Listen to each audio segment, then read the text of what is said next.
श्री शिवाय नमस्तुभ्यम दोस्तों। 30 जुलाई 2025 सावन बुधवार षष्ठी तिथि के दिन एक हल्दी दीपक से कर लेना यह एक उपाय होगी। हर मनोकामना पूरी मिलेगी, सभी दोषों से मुक्ति, इतना धन आएगा कि संभाले नहीं संभलेगा। भगवान भोलेनाथ जी के आशीर्वाद से पूरे साल धन बरसता रहेगा। दोस्तों, जैसा कि आप सभी लोग जानते हैं कि 30 जुलाई को सावन बुधवार षष्ठी तिथि पड़ रहा है, इसीलिए यह दिन बहुत ही खास है।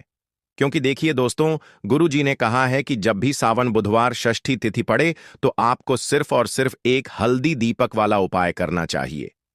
यह उपाय इतना खास है कि अगर आपने सही मुहूर्त पर सही क्रिया अनुसार एक हल्दी दीपक वाला उपाय कर लिया, जो प्राचीन काल के समय का महा उपाय है, तो मान के चलिए दोस्तों, भगवान भोलेनाथ जी के आशीर्वाद से आपके जीवन का कितना ही बड़ा दुख हो, उससे आपको मुक्ति मिल जाएगी। आपकी कोई भी मनोकामना हो, मान लीजिए आप नौकरी की तैयारी कर रहे थे, आपकी नौकरी लग जाएगी, आपका बंद पड़ा व्यापार चल पड़ेगा, जिस बीमारी से आप बहुत दिनों से परेशान थे, उस बीमारी से आपको मुक्ति मिल जाएगी। आपके जीवन में धन आना शुरू हो जाएगा, आपके जीवन में धन आने के सारे रास्ते खुल जाएंगे और मान के चलिए दोस्तों, फिर आपको किसी भी प्रकार की परेशानी का सामना नहीं करना पड़ेगा। इसीलिए दोस्तों, इस दिन आप लोगों को इस वाले उपाय को जरूर कर लेना है। भले ही आपने पूरे साल भर इस उपाय को ना किया हो, पर अगर आपने सावन बुधवार षष्ठी तिथि के दिन अगर इस वाले उपाय को कर लिया, तो आपको इस उपाय को करने का वह फल मिलेगा जिसकी आपने कभी कल्पना भी नहीं करी होगी। इसीलिए आप लोग इस एक हल्दी दीपक वाले उपाय को एक बार जरूर कर लेना, ताकि आप लोगों के हाथ से यह मौका ना जा सके और आपको इस उपाय को करने का फल मिल सके। दोस्तों, यह उपाय पंडित जी ने अपनी अभी की ही शिव महापुराण की कथा में बताया है, जो इस उपाय को आज हम आपको बहुत अच्छे से समझाने वाले हैं। इस वीडियो को देखने के बाद इस उपाय को समझने के लिए आपको कोई और वीडियो को देखने की जरूरत नहीं पड़ेगी। तो चलिए दोस्तों, उपाय को शुरू करते हैं। उससे पहले है भगवान भोलेनाथ आपके इस वीडियो को जो भी लाइक और चैनल को सब्सक्राइब करें, उसके जीवन में कभी दुख दर्द मत आने देना। साथ ही साथ कमेंट बॉक्स में 5 ओम नमः शिवाय जरूर लिखें, ताकि भगवान भोलेनाथ जी की कृपा आप सभी को प्राप्त हो सके। इसी के साथ मैं आप सभी को बता दूं कि आप लोग वीडियो को पूरा नहीं देखते हो, को काट काट कर देखते हो और गलत गलत उपाय को कर लेते हो, तो आपसे निवेदन है कि वीडियो को पूरा जरूर देखें। देखिए दोस्तों, यह सावन बुधवार षष्ठी तिथि का दिन यह इतना खास होता है, इतना महत्वपूर्ण होता है। देखा गया है कभी कभी बड़े बड़े पूजा पाठ अनुष्ठान से जो मनोकामना पूर्ण नहीं होते, वह सावन बुधवार षष्ठी तिथि के दिन एक छोटे से उपाय करने से ही आपकी मनोकामना पूर्ण हो जाती है। और बहुत सारे लोगों ने इस उपाय को किया भी है और उनको इस उपाय को करने का फल भी जरूर मिला है। अगर आप लोग भी इस उपाय को करना चाहते हैं, तो आप इस उपाय को पहले अच्छे से समझ लेना, सुन लेना, उसके बाद करना। आपको इस उपाय का फल जरूर मिलेगा और इस उपाय को कर लेने से आपके घर में चाहे किसी भी प्रकार की दुख और समस्या क्यों ना चल रही हो, आपको उसका कारण भी नहीं पता है कि भाई यह समस्या किस कारण से चल रही है। उसका कुछ भी कारण हो सकता है, जैसे पितृदोष हो सकता है या किसी भी तरह का मंगल दोष भी हो सकता है। तो इस दिन आप लोगों को यह वाला उपाय कर लेना है। ये एक ऐसा उपाय है जिस उपाय को अगर किसी विशेष दिन पर किया जाए, तो भाई उस विशेष दिन का जो है वह तो हमें मिलता ही मिलता है। पर हमने उस दिन पर इस एक हल्दी दीपक वाले उपाय को किया है, तो हमें उससे भी बड़ा फल मिलता है और फल बहुत जल्दी मिलता है, क्योंकि आप इस उपाय को बहुत ही बड़े और विशेष दिन पर कर रहे हो। तो चलिए अब उपाय के बारे में बात करते हैं, लेकिन उससे पहले आप लोगों को यह जानना आवश्यक है कि आखिर यह उपाय किस समय करना है, किसको करना है और कैसे करना है। तो चलिए हम आगे आपको वीडियो में एक एक करके बता देते हैं। तो दोस्तों, इस एक हल्दी दीपक वाले उपाय को हमें इस सावन बुधवार षष्ठी तिथि के दिन कैसे करना है, किसको करना है, किस समय करना है और कहां पर करना है, ये सारे सवालों के जवाब आपको इस वीडियो में मिल जाएंगे। और जो ये वीडियो देखेगा भाई, उसको एक हल्दी दीपक वाला उपाय जरूर करना चाहिए, क्योंकि इस दिन शत्रुओं और किसी भी दोष, किसी भी बीमारी से मुक्ति पाने के लिए एक हल्दी दीपक का बहुत ही बड़ा और विशेष महत्व होता है। और जब बात आ जाए एक हल्दी दीपक की, तो यह सोने पर सुहागा वाली बात हो जाती है और यह एक बहुत ही बड़ा उपाय हो जाता है। अब दोस्तों, इस एक हल्दी दीपक वाले उपाय को आखिर करना किसको है? सबसे पहले हम लोग वह बात जान लेते हैं। तो देखो, घर की जो बड़ी माताएं बहनें होती हैं, उन माताओं बहनों में से कोई भी एक बड़ी माता बहन इस वाले उपाय को कर सकती है। और दोस्तों, अगर आप चाहे तो अपने घर में से सभी सदस्यों को भी इस उपाय को करवा सकते हैं।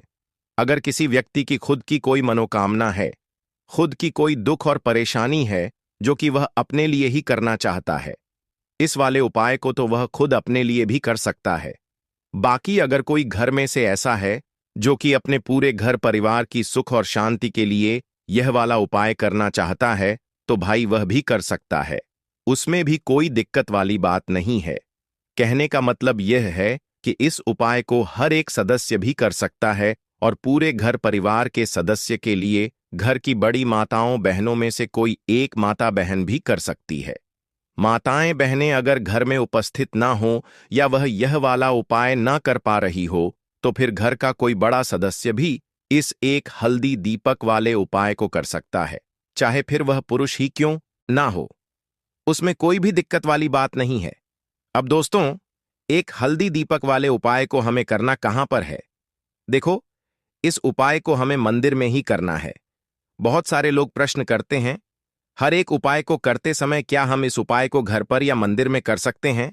देखो, तो इस वाले उपाय को आप मंदिर पर करोगे तो अच्छा रहेगा, घर में नहीं करना है इस वाले उपाय को। उसके बाद में दोस्तों, जो अगला प्रश्न निकल कर आता है वह यह आता है इस उपाय को लेकर कि आखिर इस उपाय को हमें किस समय करना है, सुबह के समय करना है कि शाम के समय करना है? तो देखो, इस वाले उपाय को आप लोग सुबह के समय भी कर सकते हो और शाम के समय प्रदोष काल में भी कर सकते हो। अब अगर आप पूछो कि भाई साहब, सबसे उत्तम समय कौन सा रहेगा इस एक हल्दी दीपक वाले उपाय को करने का, तो हम आपसे बस यही कहेंगे कि इस उपाय को आप शाम के समय करेंगे तो ज्यादा बेहतर होगा, क्योंकि सावन बुधवार षष्ठी तिथि का दिन है और इस दिन प्रदोष काल के बहुत महत्व होता है।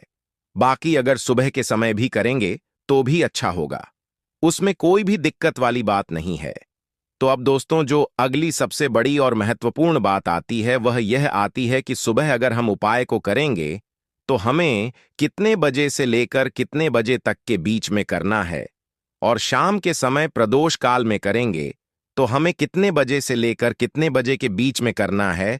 तो देखो, सुबह जितनी जल्दी हो सके आप उपाय को करने की कोशिश करना।